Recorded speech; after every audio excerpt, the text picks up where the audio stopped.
Good afternoon, very welcome. My name is Gilbert Silvius, and I'm part of the IPMA Special Interest Group on ESG. And this is one of our activities that we are doing. We have as a guest, I'll be the moderator this afternoon. Feel free if you have questions. You should have a Q&A box, a Q&A option, but you can also raise your hand on certain moments and put it in the chat. Okay, and our theme today is community engagement in energy projects, renewable energy projects. And our guest is Ron Schipper. Hello. You'll introduce yourself in a moment, I know that. But just to give you a brief introduction, we actually go way back together. So we are both from the Netherlands, we are Dutch. And we used to be, we used to actually be colleagues in a consulting firm. That was a while ago. So that's how we met. And we share, I think, our interest and perhaps also a bit of passion for the connection between projects and sustainability. And we've been working on that also in terms of writing things and writing books, etc., and publishing and giving presentations. But I've always been a little bit more on the academic side, and you've been on the practice side. And that's what you're doing today. You are, if I'm correct, a program manager for sustainability and a program manager for energy transition in one of the municipalities in the Netherlands. And with that, I'll hand you over. I'll hand it over to you. And I ask you to just give a small introduction. You have a couple of sheets prepared, I know that. And then we'll just have a talk about that. That's basically the idea. So. Yes. Well, thank you very much. Thank you very much for the invitation. And indeed, as you say, we go a long way back. And I've been a project manager, program manager for now about 20 years. Most of my time in a more commercial setting where we once met in the consultancy firm. But I joined the local government of the Netherlands a number of years ago. The nice thing about it is that I also live in the same municipality. So one day there was this question, well, are you going to travel around the Netherlands to do all these kind of nice projects, or do you do this transition within your own municipality? And that's actually really nice. So I live in the Netherlands and in Waddinxveen. I'm married, 2 kids, part of local communities like the soccer club. So that's also nice. I'll share my screen to share a little bit more on what we are doing. Yes, I think that's the one. Can you all see it? Yes, it's not in presentation mode yet, but we do see the PowerPoint. And now it's in presentation mode, I think. Then you need to share it again, because then you need to share the presentation screen, actually. Okay. So we just see the PowerPoint, yeah. So first put it in presentation and then share the presentation pane. Yeah, I understand. It's now not shared, right? There's now nothing, yes. Okay. And then I go back and then share. Oh.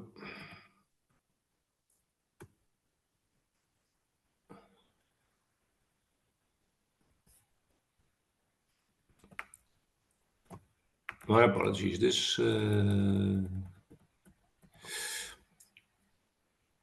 managed, or do you want me to share? That's better. Hold on. That's better, yes. I think, right? All good. Okay, so yes. Introducing Waddinxveen, Netherlands. So on the left side, we're in the Netherlands, Europe, of course.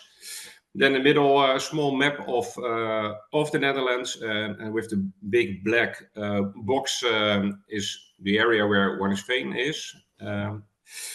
And then on the right side, you can see a small picture of Waddinxveen with the famous bridge. Is one of the few bridges who moves up instead of vertical.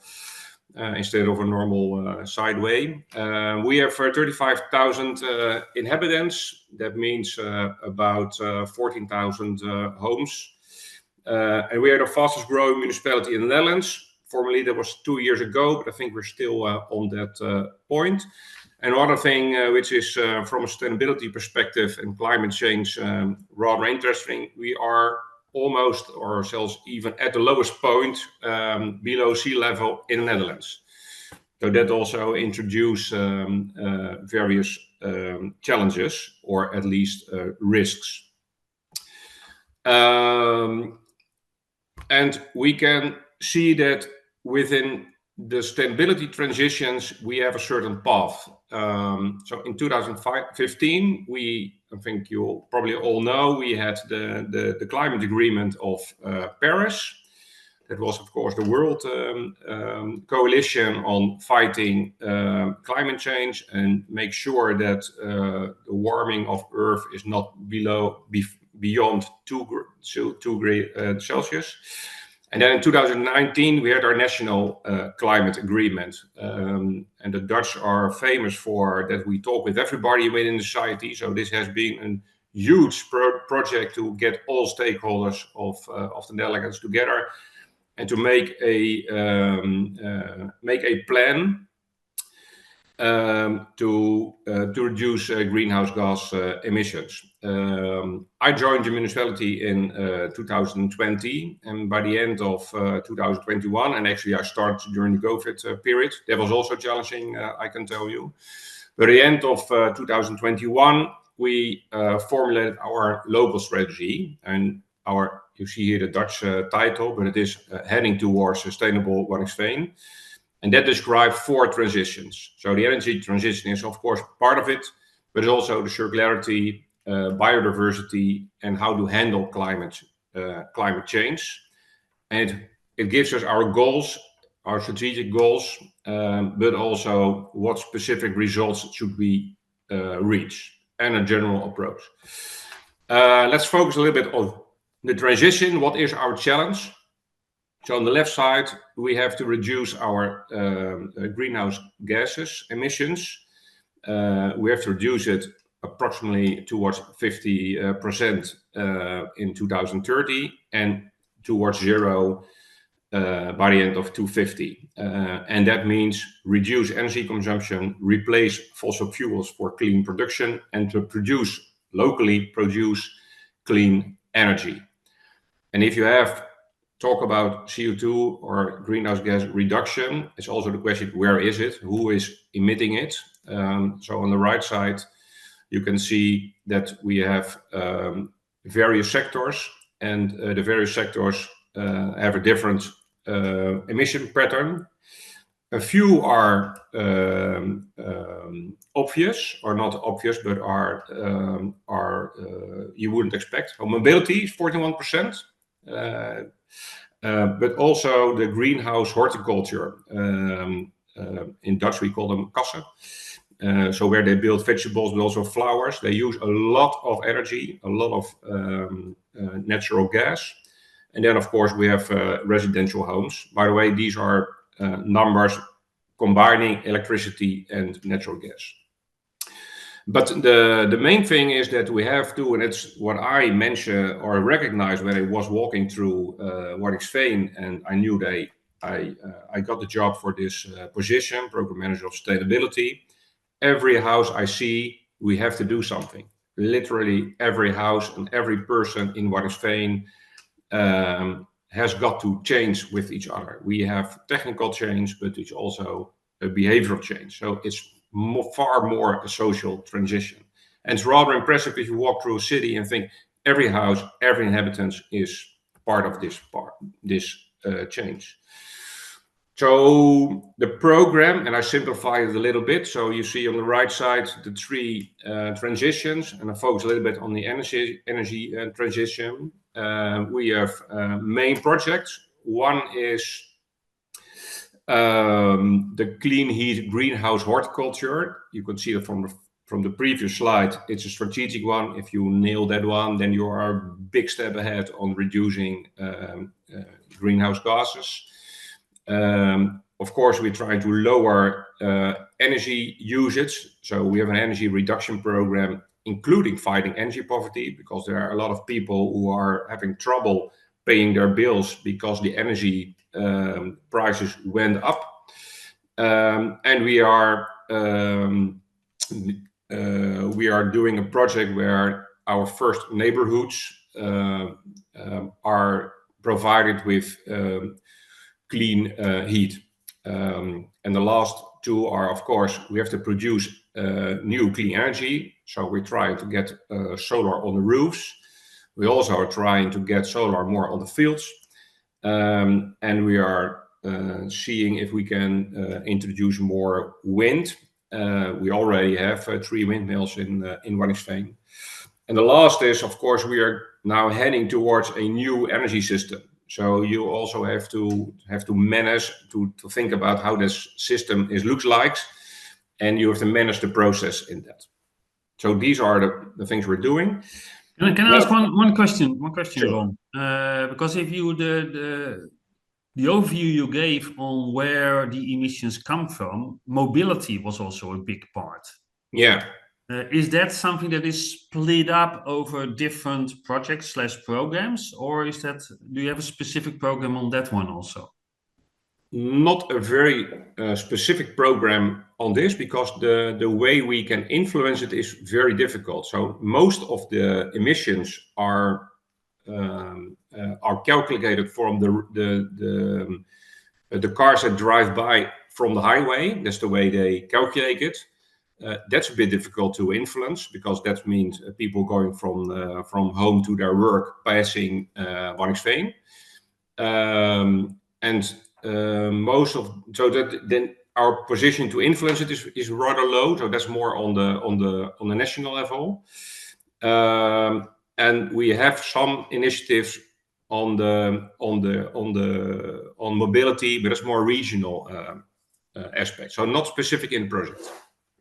Okay, so what you say, a big part of that mobility is actually not related to your own municipality. It's just it passes through your municipality, but it's Waddinxveen is not one of the destinations.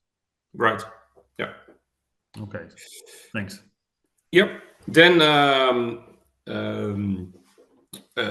we also try to look to the program from perspective of the golden circle, the why, the how, and the what. And if you then perceive it from a municipality perspective, in my perspective, the municipality is just one of the actors within the transition. The why, I think, is for everybody clear and for everybody the same. The climate agreement, or actually trying to stay within our environmental and social borders. The what, I think most municipalities are doing sort of the projects I just described. But the main thing where we try to do it differently or more specific is on the how. And the how in the program is, how can we build a societal movement to drive this societal change? Because in my perspective, as a local government, you don't have a turnkey solution for everybody. And it is a normative change. It is about other norms and values and the way we communicate, and communities participate in this. So it's also a conceptual, well, I mentioned it, exciting and open idea. So everybody can fill in the way they want to do this, building a societal movement. And we explore it in all our projects. So in every project, we try to find out, how can we make this movement bigger? How can we use and do that? And to explain a little bit the sort of initiative we're using to put this movement in place, you have 2 types. One is the more institutionalized part, and you have more the bottom up. In the institutionalized part, there are 3, we can say. One is naturally ordered from national government, is what we call a regional energy strategy. So that is where government, societal organizations come together, put their ambition for the amount of clean energy they want to produce in their region, and try to find where and how do we do that. So you see solar roofs, you see wind, you see solar on the fields. Where do we want that in our city and in our region. So that's one. That's where societal organizations participate at the board level. The other one is it's institutionalized, that we have a local ownership of clean energy production policy. So that if we have initiative, for example, on solar on the field, that the developer also have a plan how we can create a local ownership of the development. And the last is in regulatory board documents, like the National Climate Agreement. It is say that residents and stakeholder participation and joint plan making, it's just obliged. So we have to do it as government. We are put in a position to coordinate it, and we have to make sure that stakeholder participation is part of it. So these are a few institutionalized ways to organize this societal change, but also a bottom-up initiative. One is, for example, in Waddinxveen, it's called Wat Groen, so Waddinxveen Green, and it's a local energy corporation. So they try to participate in solar roofs projects. But also we have and here is also in Dutch, but it's called the Service Point Energy Transition of companies, entrepreneurs. So these are entrepreneurs who say, okay, we bundle our efforts and our knowledge to help companies. So as an entrepreneur, we help other entrepreneurs going through this process of change. And the last is our local volunteers. So we have local energy coaches. We train them and we try to get them together. But what they do is they go to their neighbor, so to say. So they ask their neighbor, can we help you by reducing your energy consumption? Can we help you by taking small measures? It comes from the idea that if I, as an inhabitant, say to my neighbor, why do you have a different energy bill? Why is it lower? I have tried to use a solar panel, or I've tried to use to lower the temperature of my heat installation. It's more effective to try to spread those ideas than when the government comes or a commercial company comes around. So the one-on-one seems to be far more effective from neighbor to neighbor and from entrepreneur to entrepreneur than we do this fully commercialized.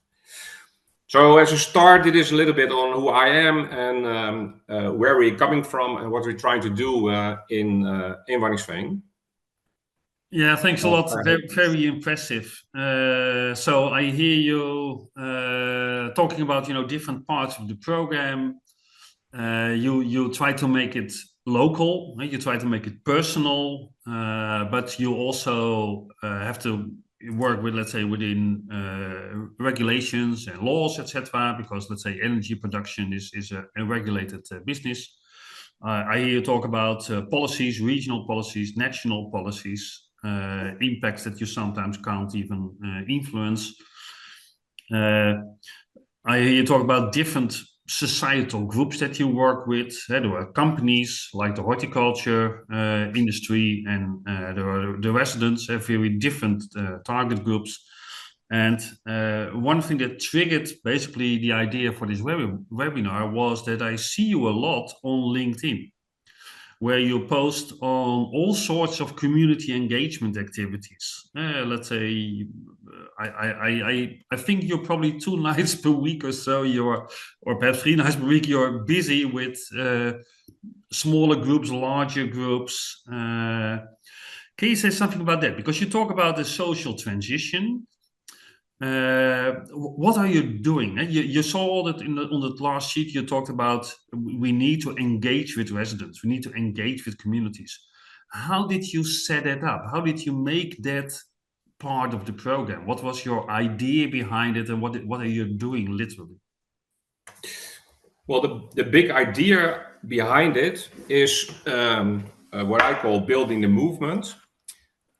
for a certain part, well, actually, it inspired from a report we gained from an audit company. They say, well, Waddinxveen is really very good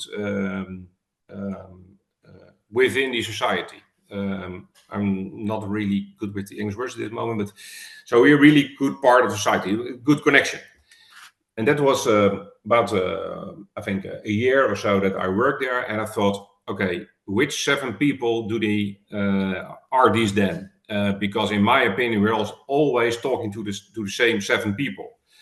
And I thought that cannot be the idea. That's not being connected to society. Being connected to society means that you have a really large group you're interacting with.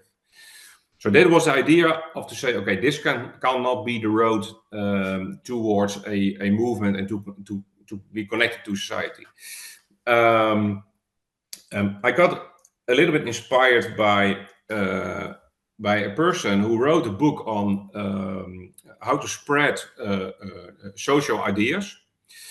And he's basically saying, well, social ideas are spread like diseases.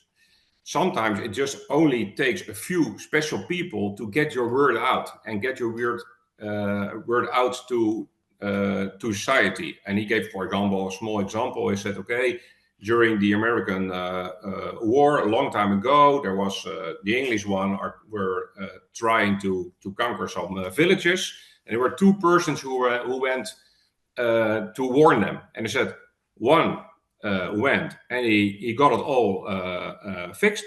So people listened to him, they stood up, and the other one he had the same effort, but no one believed him. So the idea was that if you want to spread your word, you need special people. Not everybody, but special people with real good connections. So first we had the idea, it has to be a social transition. So you have to involve everybody. People have to talk with each other. The conceptual idea was, okay, these are special people with special connections who can do the trick. And we started to build a group of people who voluntarily wanted to do that on special topics. So, for example, the energy coaches, they say, I would like to help my neighbor within Waddinxveen. So what we do is we train them. We make sure that they have enough work. So they are provided with inhabitants who say, okay, we would like to have some advice from an energy coach, a free energy coach, in the assumption that will spread the word and more people get infused. And we do that throughout all the transitions. So you kind of identified informal opinion leaders or that influence opinions. Yeah. Now, when I've seen that in the context of organizational change, for example, it was quite often when we institutionalized these roles, they lost their power because then they were seen as part of the system, a part of the leadership or part of the board or whatever. How could you manage that they can play that role without being seen as the advocate of the policy of the municipality? That's a good question, because indeed that that can happen. We say they're not part of the organization, so they're not part of mine. So sometimes we speak on, we have now 20 energy coaches. I say we don't have anybody. They are 20 people who would like to help their neighbor, and we just provide them with a little bit of training and help. We started the coordination, because if it is a group, it has a startup, like in a normal project team. It is nothing, so we have to make it a team. But now the energy corporation coordinates all the work. So we place them out, and we're very strict because, of course, we have not only the element, but we also have the gemeenteraad, the city council. Yes, that's what I was looking for. So actually, a few months ago, the city council said, well, can you not put those energy coaches for this and this task? So I said to the element, no, they're not part of us. If they would like to do the job, it's fine with me, but we are not going to ask them. So you make sure that they are the advocates by not putting them in the structure. You have to keep them out of the structure. So that's how we do it. It is the difficult part, or sort of difficult part, is you have to start them up like a team, but let them go as soon as possible. Yeah. I got a couple of questions on, not on the chat actually, but in the Q&A box. And one is about the financial side of things. We often, we do also do projects in settings with, there is a return on investment, there's a financial paragraph, not unimportant, I would say. In fact, if the finances is not, let's say, satisfactory, you can also ask yourself whether things are still sustainable.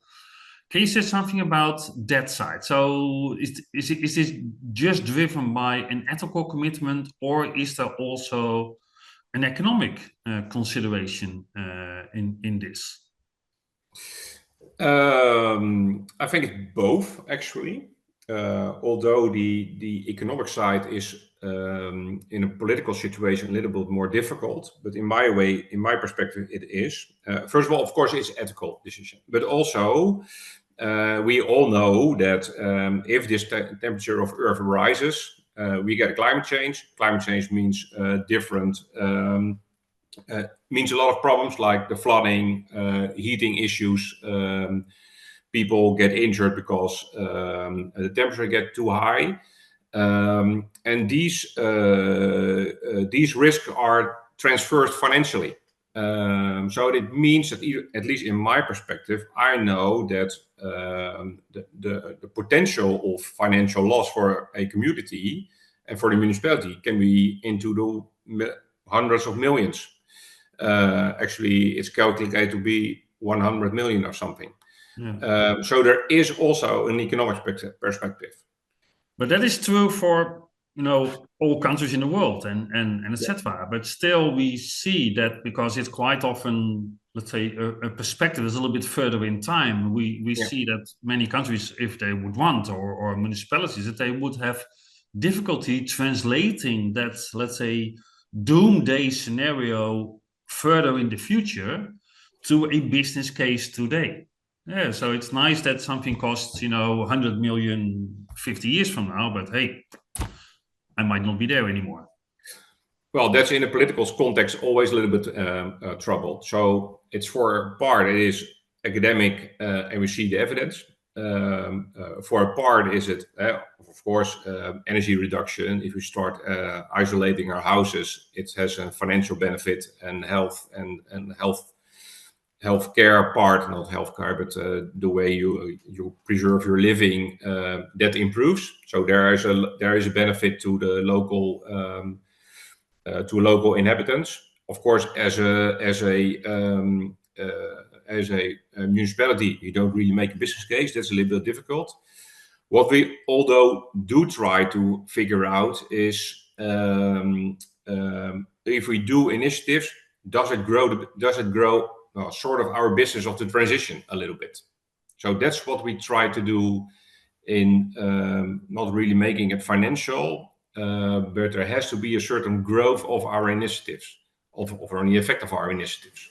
And actually, we adopted the lean startup methodology, not really into all detail, but the thinking of it we try to adopt. So what we do has to give certain value to inhabitants and entrepreneurs, but also we need to see growth. More people should align and start the process. You mentioned, and then we go to some other questions, sorry, but you mentioned the political setting that you're in. I think we have elections for the city council once every 4 years, I think. Yep, next year. Do you run the risk that, let's say, every 4 years it goes in another direction, or is it more stable? Well, in the political landscape, it's never completely stable. As we know, I think in the Netherlands, but also other countries, we see a more shift to the right side of the political landscape. Nevertheless, it has been rather stable on the goals and on the financials that were made possible to do the transition. I would have expected more worse, actually, to be honest. So there is more of in the political side and on the alderman, but also at the provincial level. I think there is some sort of stability. We have to do this change. This is a transition where it is always going into the right direction. Yeah, perhaps that's interesting for some of our participants. Actually, in the Netherlands, we at the moment on the national level, we also have a government that is not exactly, let's say, the Green Party. But apparently, a lot of the programs also on a more decentralized level still continue. It's not that all of a sudden things change. Okay. They have a question, Andrew Baber. If it's okay, I would like to open your microphone or allow you to, because that you can simply ask your question. If that's okay. Andrew, are you there? Yeah, I'm here. Hi. Hello. So, hey, sorry. Let me just. Which question was it? So I think I asked two. You had something on energy transition links to environmental and yeah. So the other pillars, yes. So obviously, from the perspective of sustainability, there's three defined pillars: environmental, economic, and social. The energy transition, for me, largely focuses on the environmental impact. But I think my question was more about surely bringing in those other two pillars, i.e., the economical and the social part, could only help and influence the people and the stakeholders that you require to enable this transition that you need. And if I can elaborate on that, because we just talked already about economic consequences, which might be further in the future, but there's this economic perspective. But Ron, you actually talk about the social transition. So that's really also that social side. You even in your introduction, you talked about energy poverty. Which I noted down. So can you elaborate a little bit on that social side? Because you see it as a social transition, you said. Certainly. Thank you. You're right. I think one is, I think we all agree in the Netherlands, this energy transition, it has to be inclusive. So everybody should be part of the transition. It cannot be that some people are sort of left or are put into for example, a poverty situation because we try to change the fossil fuels for clean fuels, but now they end up in a poverty situation. So that's one. I think it has to be inclusive. So in that part, it is a social transition, and this social perspective is taken into account. And practical, by the rising of the natural gas due to the Ukraine war, it did really put a lot of people into the poverty situation. And there we have programs for. So we have programs to specifically help people with energy poverty, to help them with, for a part, it is, they have been paying their part of their bill for a few years, and we're trying to help them with insulation and with energy coaches and with small measures. Because most of the time, these people live in houses that are not really well isolated. You could you're almost heating up the surrounding instead of your house. So I think that's certainly a part, and maybe we're going to talk about it later. It is an environmental part, but for example, we have these four transitions defined. Well, defined, they are there. So one of them is biodiversity. Well, a lot of animals, they live in our houses. So that means that there's a lot of time there's a collapse between our need to reduce our energy consumption by isolation, and in the same time you cannot isolate because otherwise you kill your biodiversity. So these are the effects of the transition are rather big. Helps that in your answer and your question? Yeah, I can imagine. I think so. I assume so. So I think you demonstrate that actually this energy transition is not just the environmental side. There is the combination. We talked about the economic side that sometimes might be further away, of course, and you talk about the social side. I apologize if sometimes I get stuck because I get some messages that. Sorry. No, I was trying to mention also to Andrew that in our strategy document, the why is, or use the Kate Raworth, the donut economy. It is about balancing environmental and social indicators. So it has to be both. Yeah. And actually, Andrew also asked the question how higher education institutions participate, but also prepare learners. Frankly, in the programs where I work in, I typically work in project management. We don't really talk specifically about energy transition, but we do try to provide a more holistic view on the changes that projects bring about, and also put them in a societal context. Yeah, we don't. Had some other questions. There's some other questions from Xiao Peng, who's one of my colleagues in Utrecht, who says Waddinxveen has been very successful in fostering participants, but she also says in other cities the trust between the municipality and the residents is sometimes challenging, and I think we also see that on a national level. Can you give some advice or some best practices? I think we already talked about the coaches, but how can we establish that trust base? I think it's a very difficult topic,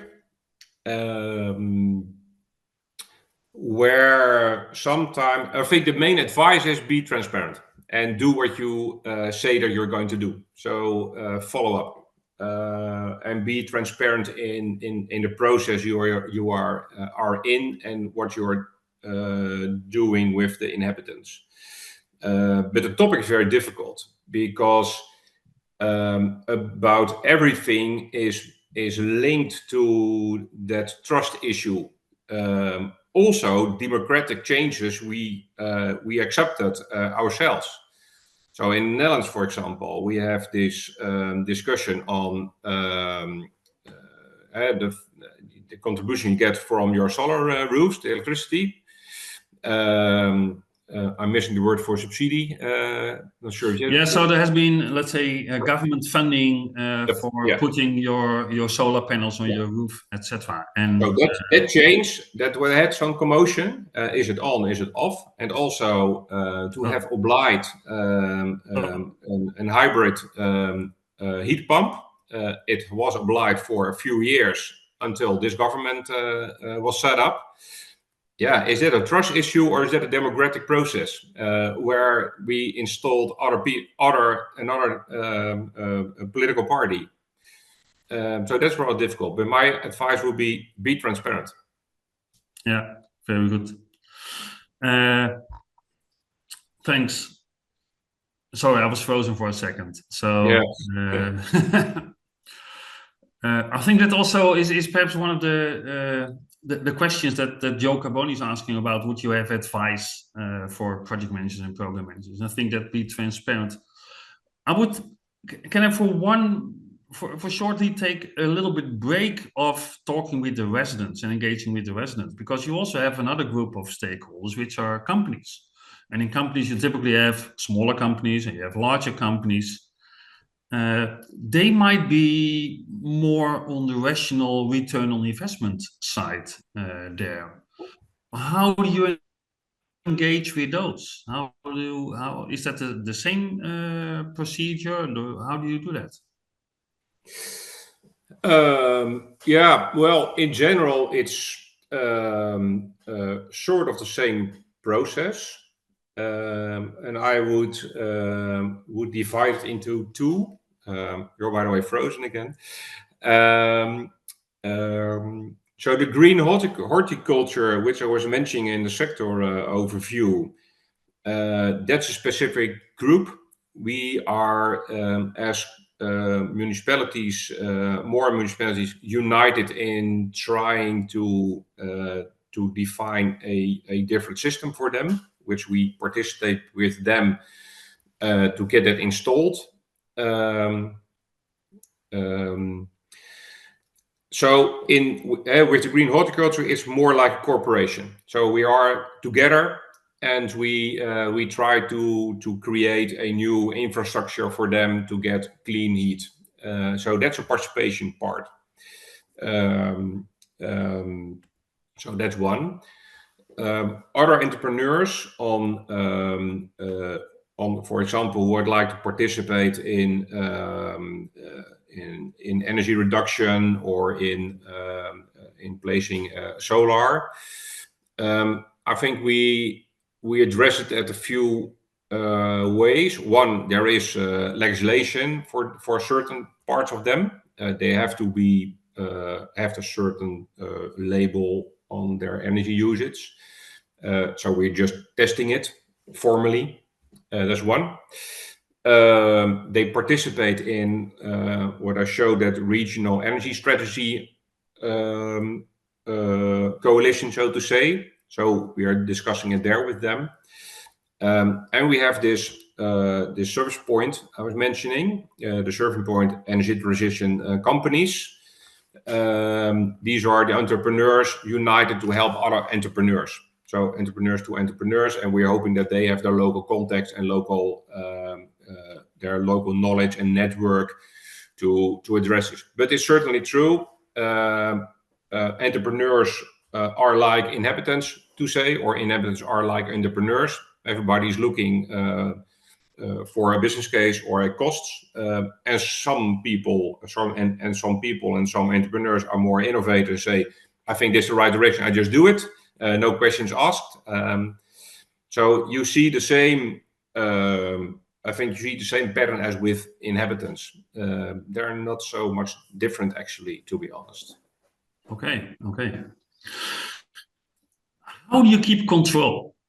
Because you're a program manager, and you show there are top-down things, and there are certain targets that you have set for the program and set for the municipality, and there are these bottom-up initiatives, and that's great because that's the movement that you talk about.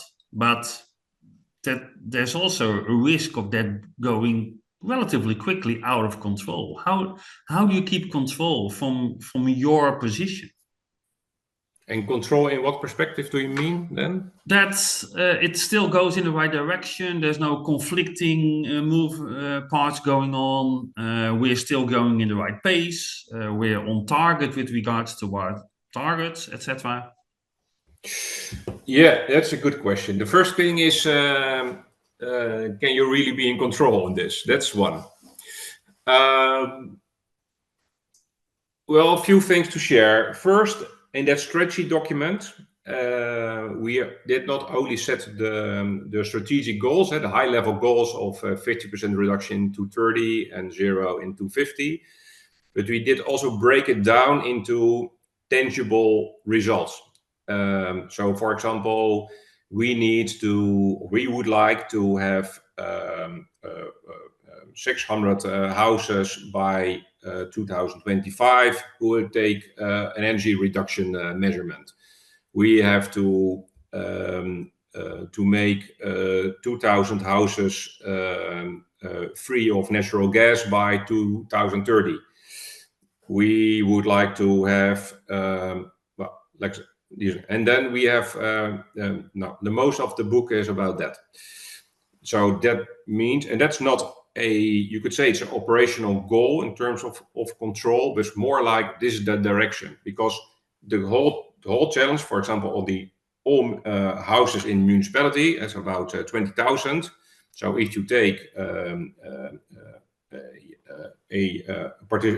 if you partition into small blocks, you have to do 2,000 by 2030 to reach 2050 at all houses. So you have a clue if you are in the right direction. So you just start measuring, are we there? Are we on that pace or not? And so we do this with every aspect. We would like to have a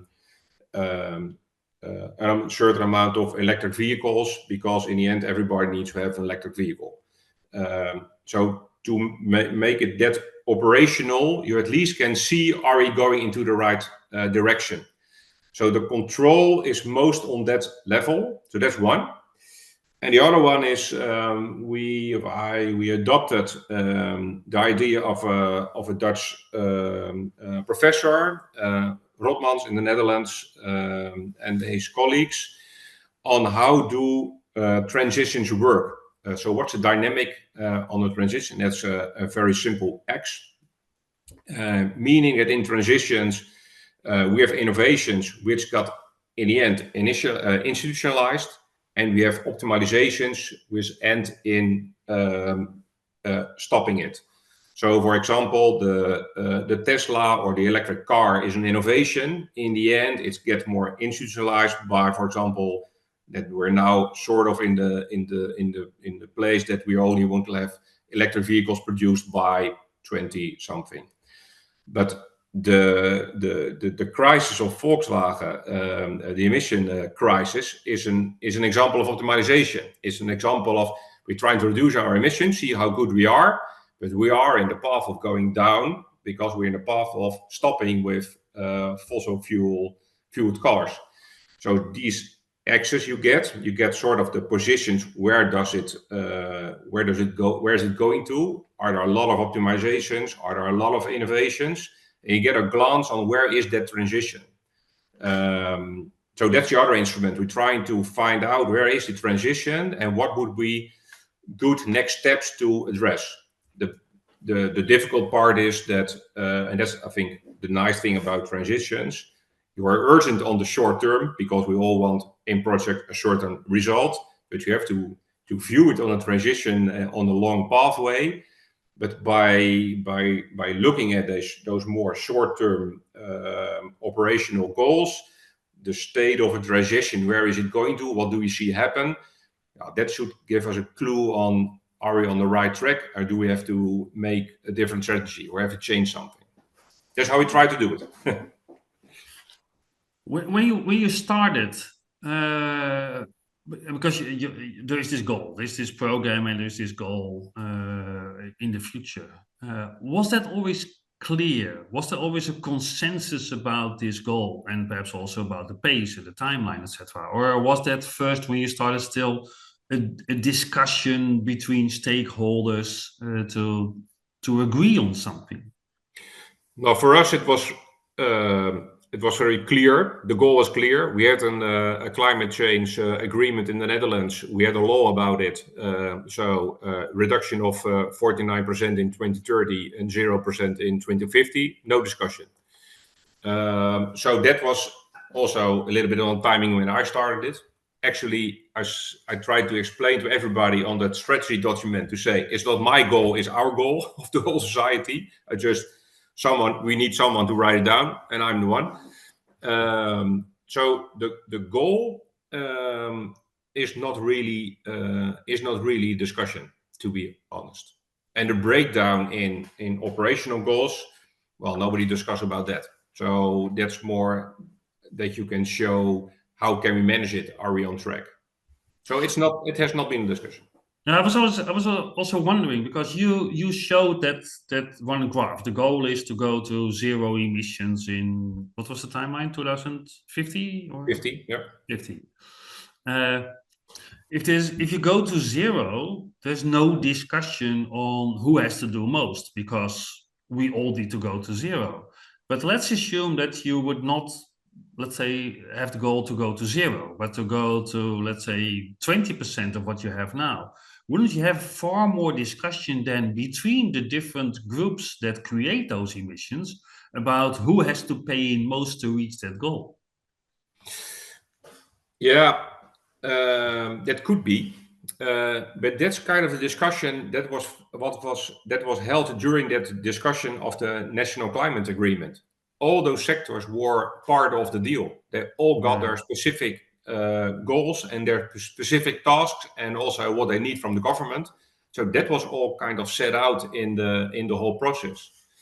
So also the greenhouse horticulture, for example, they are mentioned explicitly in the National Climate Agreement on what their targets are. So a lot of those discussion has been done I say in that period between 2015 and 2019 in the Netherlands at the national level, where all these parties were part of. So within the local community, you don't really see that issue. Okay, because it actually reflects to a couple of the questions that I see in the Q&A, where this is a systems change, which is on different levels. So we have the national level, we have a local level, and we have in the end also the project level, and we have perhaps have the resident level or the firm level. I get the impression that you are helped in your program by the agreements that have been made on the national level. And if those agreements would not have been there, would it then still have been possible for you to do this? Then it has been. Then it would have been far more difficult, of course. Because, for example, if we now go to the discussion on getting the first houses, get rid of the natural gas and install something different, we tell people we can discuss a lot, but we're not going to discuss the question whether we should do it or not. That's the law. That's how we agree to do it. So that's what we're going to do. And people sort of accept it. So don't have that discussion with them. Of course, we probably will not have a lot of discussions in a moment that they really have to sign. But for now, in this process, they accept it. So yes, it's certainly true. If the goals are not set and not by law, it's far more difficult. Yeah. So answering the question of Lubna, who says on these different levels, who is now driving sustainable change? Who is the most impact? What I hear from you is that your operationalization of the changes, that is an operational level, projects, programs. But if the agreement that you have in the Dutch case, the national level, helps tremendously in making it happen, in driving the operational transition. And that perhaps also relates to another question that I got. The other question is, what advice would you have for program and project managers that might not always have the same level of support? And let it connect it to a question that I have, because you're a program manager. So in your program, there are projects active and there are project managers active.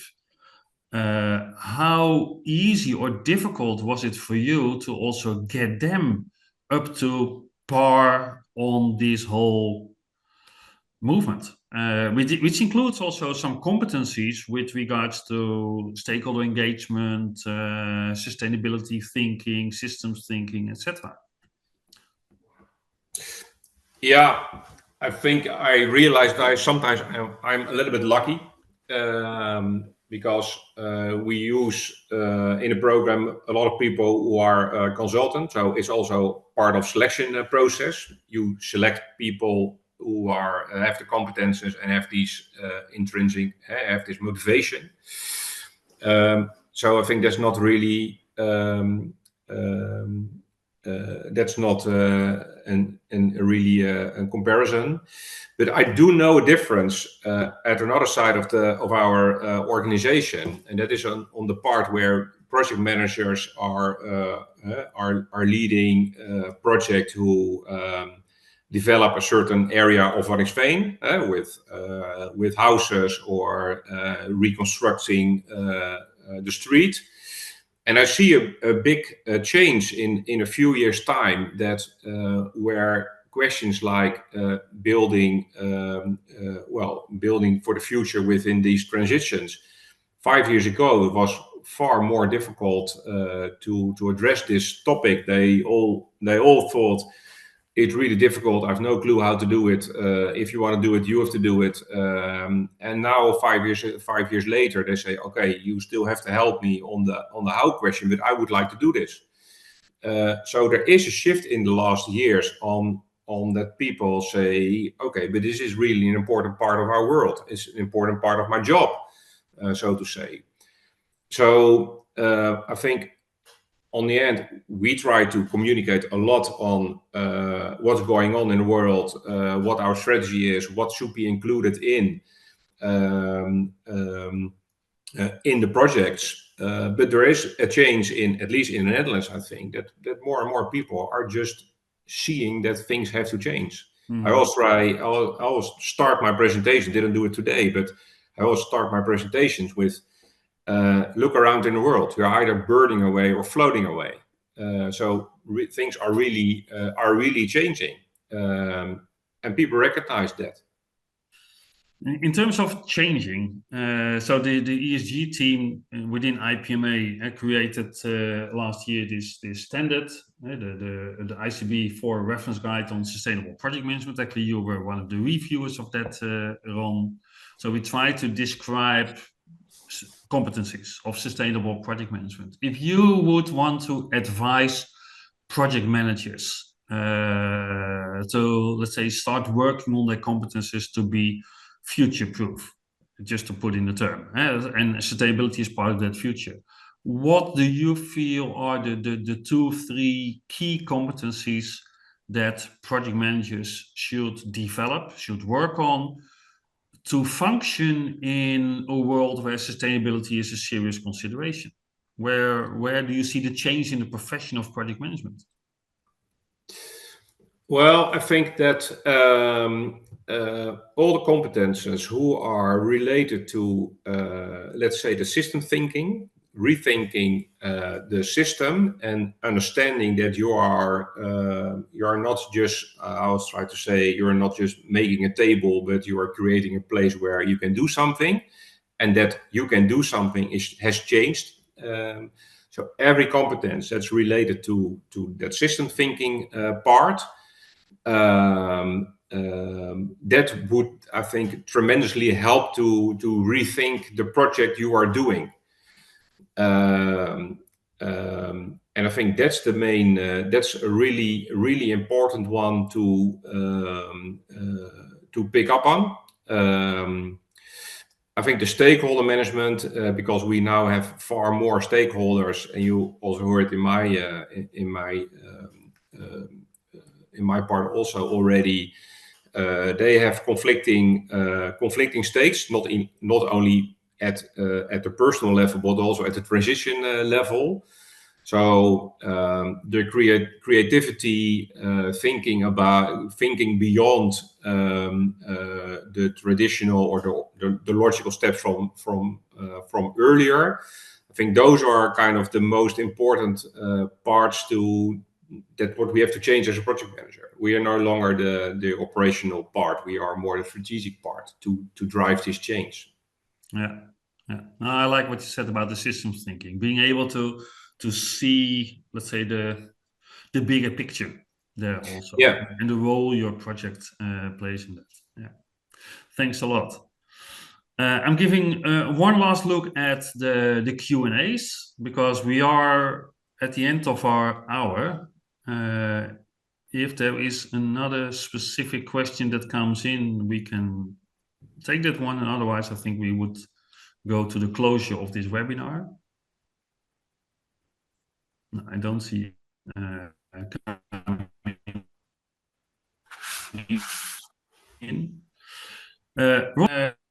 what we end with the systems thinking. I think that fits very much with what you started with.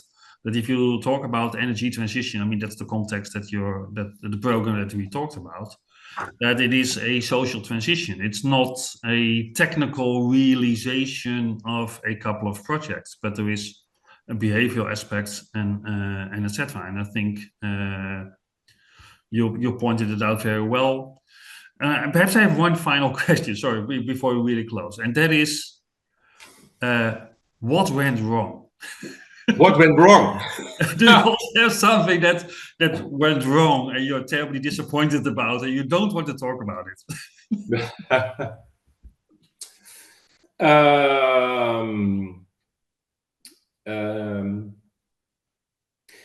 Well, at this moment, not so many things went wrong, but it is because I always try to say to everybody, a lot of big changes, like with the horticulture, these are 5, 6, 7, 8 years of projects. So you invest a lot in it, and we interconnect a lot of these these roads to in the end come together. And we're not there yet. So I think I still hope that we meet the finish line with all these different trains. But if it collapsed, then it really collapsed, and then it's really a disappointment. And yeah, the other hand is it's more in your mind, I think. It is a transition, so these are small steps, and you always think it's not enough, and that's sometimes what's difficult to remember and say. We also have to take a long time to make sure this will happen. It won't happen overnight. So it's more my own mind who says, why did we only got 50 people assigned for an isolation deal with us? Why is it not more? You can see it as a failure, but in the end, it's part of a transition. And that's, I think, now we have, for example, net congestion, that we don't have enough electricity. You can not deliver energy back, and we not can get more energy. Yeah, it's part of the deal. We have to deal and adapt these changes. Yeah, no, but I think what you say, and I also like a quote of the late Ray Anderson, who started his journey of Interface, the carpet tile company, also towards sustainability. And there's this nice video on YouTube where he has this presentation to his employees, I think, in the firm. And he says, we're going to do this one step at a time. It will be a long journey. But it's about, we need to go in the right direction because it's the right way to go, and we're taking steps. And my experience also, if you have this ambitious goal, and it's also, like I said, 7, 8 years, 10 years away, it's actually easier to sell it, but you still need to take the steps to get there, of course, because it's not going to realize itself. Ron, thank you very much for your honesty, for your openness to share all of this. I have seen some nice reactions in the Q&A.